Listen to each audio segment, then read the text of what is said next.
It's been a bad week for South Florida business owners in St. Louis. Tonight, another top manager behind a multi-million-dollar tech support scam is pleading guilty. News 4 investigator Chris Negus explains why they're being prosecuted here.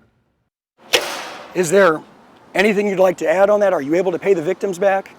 No comment at this time. We'll figure that out when we get to it. Kevin McCormick's attorney was the only one talking on the way out of federal court. McCormick was one of the masterminds behind Client Care Experts, a Florida company that purchased pop-up ads that displayed on computers in all 50 states.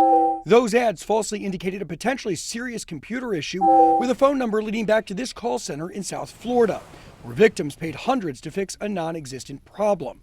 On Thursday, another top manager, Michael Seward, pled guilty. Mr. Seward, do you have any remorse for this? Of course, absolutely. To say their corporate culture was bizarre might be an understatement.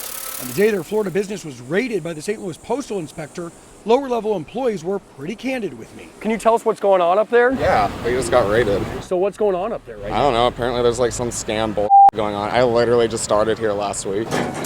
Others told us the place operated by Seward and McCormick was a cash cow. Within, a 12-hour day, I see them make anywhere from $100,000 plus on the board. And how do you know that? Because they have a giant screen up there, and the screen tells what the profit and everything was for the day. According to the feds, there were upwards of 40,000 victims. At least 57 of them live in the Southern District of Illinois. This man was one of them. They created this fake problem to make people think they really do have a very serious problem with their computer. The feds say losses topped $25 million. As far as the $25 million figure that the feds came up with, do you guys feel that number is accurate?